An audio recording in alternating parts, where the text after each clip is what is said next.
Good morning student. चलिए science का online class start करते हैं। बच्चों आज हम लोग पढ़ेंगे व्हाट डज मेजरमेंट मीन्स, यानी कि मापन का अर्थ। चलिए आगे बढ़ते हैं।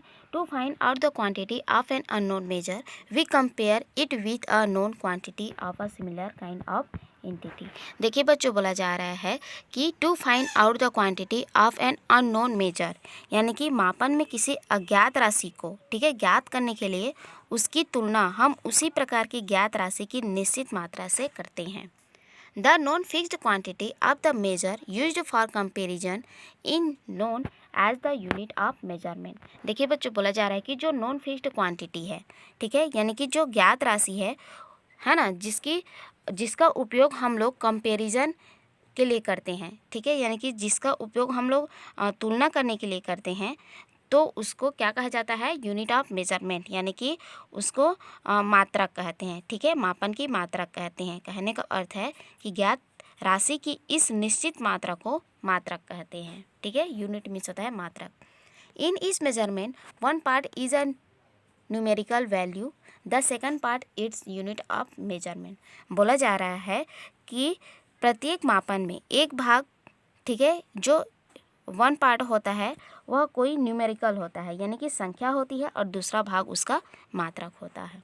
If you consider a table of 2 metres length, ठीक है, देखिए बच्चों, बोला जा रहा है कि if we consider a table of 2 metres length, ठीक है, मान लीजिए यदि किसी मेज की लंबाई 2 मीटर है। In this 2 is the numerical value and metre is the unit of length, ठीक है। तो उसमें जो 2 है, यानी कि जो 2 है, वह क्या है? उसका न्यूमेरिकल वैल्यू है, यानी कि संख्यात्मक मान है, ठीक है, उसका संख्यात्मक मान है, और मीटर लंबाई का मात्रक है। आगे देखते हैं।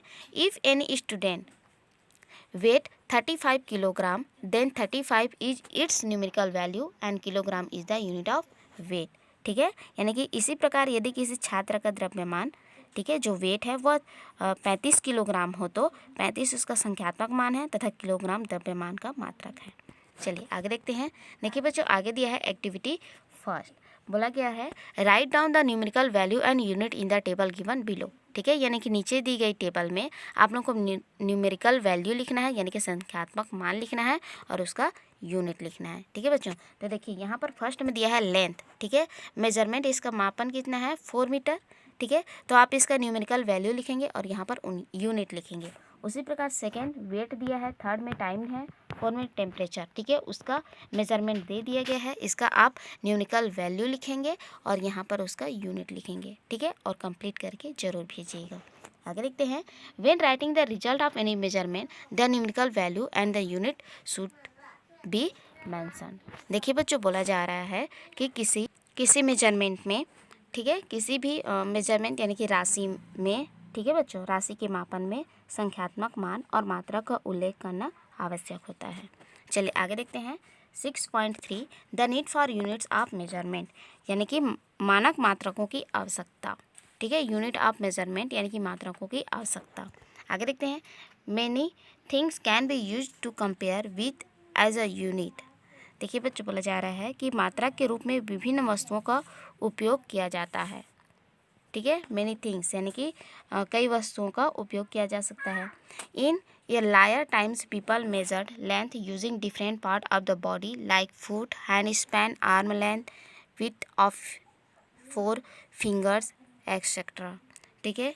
आगे बोला जा रहा है कि प्राचीन काल में लोग लंबाई को मापने के लिए अपने शरीर के विभिन्न अंगों जैसे कि फुट, ठीक है, यानी कि जो पैर होते हैं, कदम होते हैं, ठीक है, hand span, arm length, wide of 4 finger, ठीक है, यानी कि 4 उंगलियां, ठीक है, आदि की मात्रक के रूप में उपयोग करते थे। आगे देखते हैं।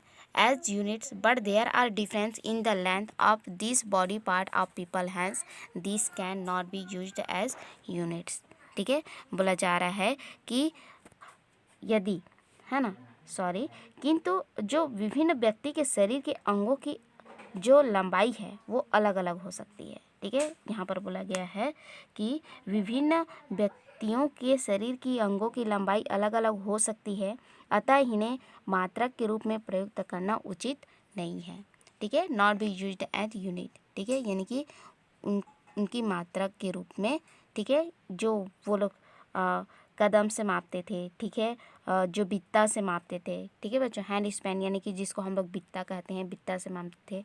आर्म लेंथ यानी कि भुजा की लंबाई से मापते थे, 4 उंगलियों से मापते हैं। तो इन मापन को, है ना, मात्रक के रूप में प्रयुक्त करना उचित नहीं है। आगे देखते हैं। देखिए बच्चों, आगे दिया है एक्टिविटी 2। देखिए बोला जा रहा है, measure the length of your classroom using your foot step and write the measurement in your notebook. ठीक है, now you ask your friend to measure the length of the room in the same way and fill it in your notebook. ठीक है, बोला जा रहा है कि आप अपनी कक्षा के कमरे की लंबाई, ठीक है, कदम से मापकर कॉपी में नोट कीजिए। अब आप अपने मित्र को, ठीक है, मित्र को भी कक्षा के कमरे की लंबाई मापने के लिए कहिए तथा उनके द्वारा प्राप्त मापों को भी कॉपी में नोट कीजिए। ठीक है बच्चों, तो जो प्राचीन काल के लोग थे, है ना, वो फुट से, बित्ता से, है ना, मापते थे। तो देखिए बच्चों, किसी का छोटा होता है, किसी का हाथ बड़ा होता है ना, तो इससे मापन में डिफरेंस होता है। ठीक है, इसीलिए बोला गया था कि मात्रक के रूप में प्रयुक्त करना उन्हें उचित नहीं है। ठीक है, तो यहाँ पर आप लोगों को एक्टिविटी 2 में बोला जा रहा है कि आप, ठीक है, अपने कदम से, ठीक है, जो क्लास की लंबाई है उसको आप नापेंगे और अपने मित्र को भी नापने के लिए बोलेंगे। चलिए आगे देखते हैं।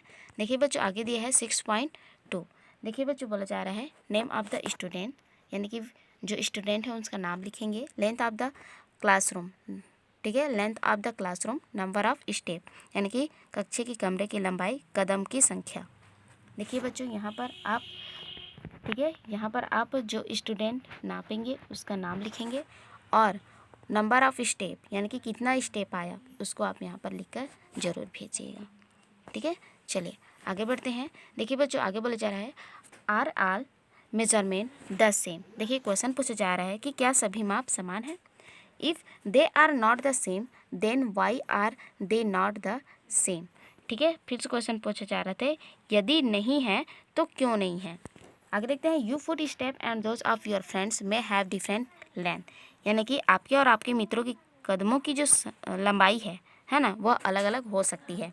हैंस इसलिए you would get different value for the length of the classroom. ठीक है, अतः कक्षा के कमरे की लंबाई भिन्न भिन्न हो सकती है। आगे देखते हैं, hence it is not correct to use part of the human body as the unit of measurement. Similarly we can not use bowls और cups to measure the volume of milk. बोला जा रहा है कि मानव शरीर के अंगों का उपयोग, ठीक है, अंगों का उपयोग मात्रक के रूप में किया जाना सही नहीं है। ठीक है, इसी प्रकार दूध का आयतन मापने के लिए कटोरी या गिलास का उपयोग करना सही नहीं है। आगे देखते हैं, for uniformity it is essential to have the same unit for a measure. बोला जा रहा है कि समानता के लिए माप के समान मात्रक का होना आवश्यक है। ठीक है, ध्यान दीजिएगा कि समानता के लिए माप के समान मात्रक का होना आवश्यक है। दिस इज़, देखिए आगे देखते हैं, this is the reason that for buying और selling is market the same unit are used. ठीक है, यही कारण है कि बाजार में खरीदने और बेचने के लिए समान मात्रकों का उपयोग किया जाता है। Any unit that is accepted as a standard for measure by a group of people become a standard for that groups। ठीक है, आगे बोला जा रहा है कि standard unit represent a fixed quantity which when measured whenever and by whom sayer will give the same result।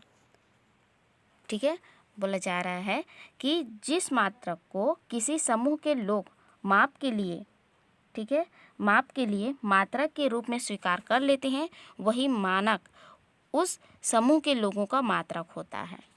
ठीक है, become standard for a group, यानी कि उस समूह के लोगों का मात्रक होता है। मात्रक, ठीक है, मानक मात्रक एक निश्चित परिणाम होता है जो कभी भी, कहीं भी और किसी के भी द्वारा मापने पर समान रहता है। ठीक है, चलिए आगे देखते हैं। देखिए बच्चों, यहाँ पर कुछ क्वेश्चन पूछे गए हैं। देखिए फर्स्ट क्वेश्चन है, why can not the length of a hand span be considered as a standard unit of measurement. यानी कि जो हैंड स्पैन है, ठीक है, यानी कि जो जिसको हम लोग बलिष्ठ कहते हैं या फिर बित्ता कहते हैं, यानी कि बित्ता की लंबाई का मानक मात्रा क्यों नहीं माना जा सकता। नेक्स्ट क्वेश्चन है give example of any 3 measures used in daily life, यानी कि दैनिक जीवन में प्रयुक्त किए जाने वाले किन्हीं 3 मापों का उदाहरण दीजिए।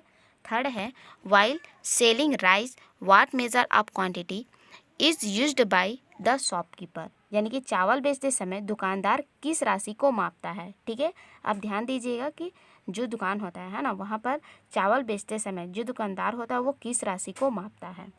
चलिए नेक्स्ट देखते हैं which 2 things need to be specified while measuring any quantity. ठीक है, यानी कि किस राशि का मापन करने के लिए किन्हीं 2 बातों का उल्लेख करना आवश्यक है। ठीक है बच्चों, तो ये आप लोगों का होमवर्क है, आप लिखकर जरूर भेजिएगा। ठीक है बच्चों, चलिए आज के लिए इतना ही, नेक्स्ट वीडियो में आगे पढ़ेंगे। तब तक आप इस वीडियो को पढ़िए, फिर से समझिए, नेक्स्ट वीडियो में आगे पढ़ेंगे। तब तक के लिए थैंक यू।